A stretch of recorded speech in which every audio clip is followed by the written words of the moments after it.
इस वक्त जो भारत के जिस तरीके से उनके हौसले बुलंद हैं, ऋषि सोनक की वजह से उनके हौसले मजीद बुलंद हुए। 7 ममालिक के अंदर आपका Indian diaspora is in top 2 top 3 ऊपर वाली टीयर्स के अंदर उनकी अपॉइंटमेंट है 7 ममालिक के अंदर, 7 कंट्रीज के अंदर। So India is responding simply to the market, यानी जहां से तेल सस्ता मिल रहा है वहां से खरीद रहा है। एंड इंडिया सेइंग ये हमारे पब्लिक इंटरेस्ट में है, नेशनल इंटरेस्ट में है, तो हम वही करेंगे जो हमारे नेशनल इंटरेस्ट में है। सुपर पावर है अल्हम्दुलिल्लाह, हमें एटॉमिक पावर, जी एटॉमिक पावर है। ये तो वो भी मालूम हो रहा है जैसे ईस्ट पाकिस्तान 2 हो रहा हो। ईस्ट पाकिस्तान में जिस तरह से कि हमारे आप तबाही खुद अपने हाथों से की है, ऐसे ही हम अपने मुल्क की इस वक्त पाकिस्तान की तबाही करने जा रहे हैं। मतलब एक मुल्क के कितने टुकड़े करेंगे आप? जो पाकिस्तान की मौजूदा सिचुएशन है, आपको नहीं लगता कि अगर वो तैयार हैं तो कामयाब हो सकते? कल भारत आ जाएगा, उसके आगे भी घुटने टेक देंगे, परसों तालिबान आके टेक ओवर कर लेंगे, उनके भी आगे घुटने टेक देंगे। क्लियरली बताऊं कि अवाम लाहौर कैंट में पहुंच चुकी थी और जो आर्मी के टैंक हैं वो बाहर आ चुके थे, अवाम आमने सामने हो चुकी थी। नॉट ओनली दैट, ईरान में जो अफगान रेफ्यूजीज हैं उनको भी वैक्सीन इंडिया ने प्रोवाइड की थी। तो इन चीजों के बाद they are in a leading position in the world. ये सिर्फ आपके रीजन में नहीं है, इन द वर्ल्ड। आप G20 की बात कर रहे हैं, they are a very suitable candidate to become a member of the security council. सुनने में यही आया है, जो न्यूज आई है कि ईरान से ऑयल लेने जा रहा है इंडिया। इस न्यूज को आप कैसे देखते हैं? और दूसरा, ईरान की क्या इंपॉर्टेंस है इस रीजन में, स्पेशली जहाँ पे हम लोग हैं, इंडिया है, पाकिस्तान है और बाकी, क्योंकि जो सैंक्शंस लगी हुई हैं उनके बारे में भी बात की जा रही है कि शायद हट जाएं।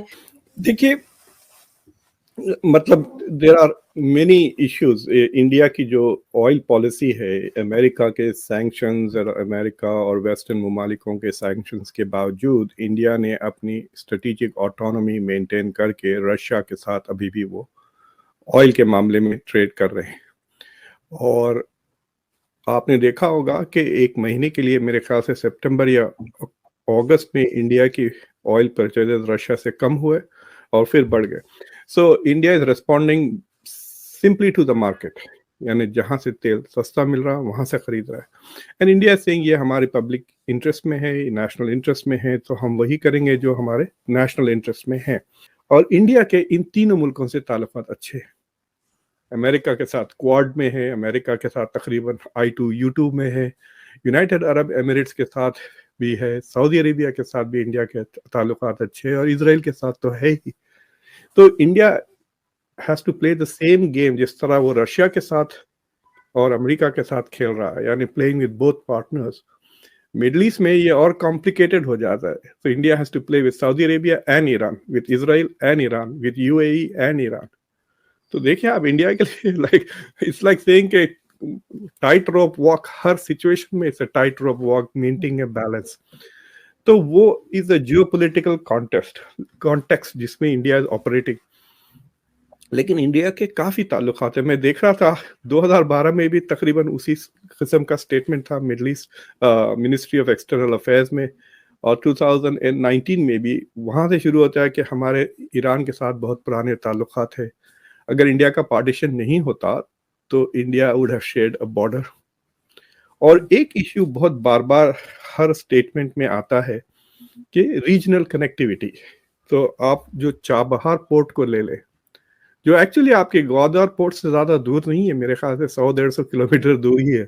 लेकिन मैं आगे बात बताना चाहूंगा, इस वक्त जो भारत के जिस तरीके से उनके हौसले बुलंद हैं, ऋषि सोनक की वजह से उनके हौसले मजीद बुलंद हुए। 7 ममालिक के अंदर आपका Indian diaspora is in top 2 top 3 ऊपर वाली टीयर्स के अंदर उनकी अपॉइंटमेंट है 7 ममालिक के अंदर, 7 कंट्रीज के अंदर, हम इंक्लूडिंग हमारी Kamala Harris in the US। तो इन चीजों के बाद they are in a leading position in the world. ये सिर्फ आपके रीजन में नहीं है, इन द वर्ल्ड। आप G20 की बात कर रहे हैं, they are a very suitable candidate to become a member of the security council, और वो काफी अरसे से इंटरेस्टेड है to have a permanent seat there. अब G20 के हवाले से जो मैं देख रहा हूं इस वक्त, मैं उसके बारे में 2-3 मैंने उनकी बड़े अच्छे आर्टिकल पढ़े हैं वॉशिंगटन DC में और भारत से भी।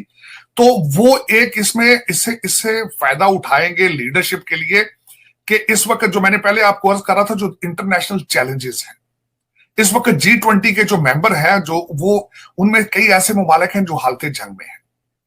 इस वक्त सबसे बड़ा चैलेंज जो G20 का होगा वो यूक्रेन वार होगा। उसके बाद दूसरा चैलेंज होगा इन्फ्लेशन, तीसरा चैलेंज होगा फूड सेफ्टी। सारी ये चीजों को देखा जाए, और मैं देख रहा हूं कि वो तैयारी में है, इस वक्त G20 की तैयारी में है टू लीडरशिप, क्योंकि उनके पास एक golden opportunity to prove themselves as a international player, और वो एज एन इंटरनेशनल प्लेयर। और उसमें खासकर जो उनके पास एक सबसे बड़ा चैलेंज है G20 में कि चाइना को किस तरह डोमिनेट करना है, और यूएस की उसके पीछे सपोर्ट उनको हासिल है। पर कल या परसों हमारे जो सेक्रेटरी ऑफ डिफेंस है, मैं उसके हवाले से उनकी एक स्टेटमेंट थी कि चाइना की ग्रोथ में हमारे लिए how important it is to become a strategic defence partner with India. वो लद्दाख में एक दूसरे के आमने सामने खड़े, आंखों में आंखें डालकर, लेकिन दुनिया के बहुत बड़े ट्रेड पार्टनर भी हैं एक दूसरे के साथ, लेकिन हम उन चीजों से हम बहुत पीछे हैं, क्योंकि हम मैच्योर नहीं है आज किसी चीज में भी। अब देखिए, आपने भारत से दालें लेनी बंद कर दी हैं, और आपकी दालें पाकिस्तान में बहुत ज्यादा महंगी हैं। आप इस वक्त टमाटर और प्याज अफगानिस्तान से ले रहे हैं, लेकिन अमृतसर बिल्कुल आपके साथ पड़ोस में है। 5 लोगों की जानें जा चुकी हैं अब तक, और अभी तो खून मजीद बहना है। अभी तो इनके आसार नजर आ रहे हैं। आप देखिए, आज गवर्नर हाउस में पुलिस नहीं आती, पंजाब पुलिस उसको प्रोटेक्ट नहीं करती। मतलब एक मुल्क के कितने टुकड़े करेंगे आप? कब चैन मिलेगा आपको? एक मुल्क में देखिए, तालिबान के खिलाफ ऑपरेशन करना मुश्किल फैसला था, इंतजार किया गया, टाइमिंग बहुत जाया की, लोग मरे, कितने लोग मर चुके हैं जिसका बार बार इमरान खान साहब जिक्र करते हैं। उन्होंने गले काटे, उन्होंने लाशें टांगी, स्वाद वो हो गया। हम कंसेंसस नहीं बिल्ड कर सके कि हमने करना क्या है। तो हमें ये पता है, देखिए इमरान खान साहब जख्मी जरूर हैं, लेकिन थमने को, दम लेने को, सांस लेने को, ब्रेक लगाने को तैयार नहीं है। जैसे आपने इशारा किया कि आज लाहौर के गवर्नर हाउस में जो कुछ हुआ, यूं लग रहा है कि जैसे तहरीक इंसाफ ये प्लान किए हुए है कि जो वफाक की इकाइयां हैं, बड़ा सिंबॉलिक था ये एहतजाज कि वफाक की इकाइयों पर चढ़ दौड़ना है, आपने सीसीटीवी कैमरे उखाड़ देने हैं।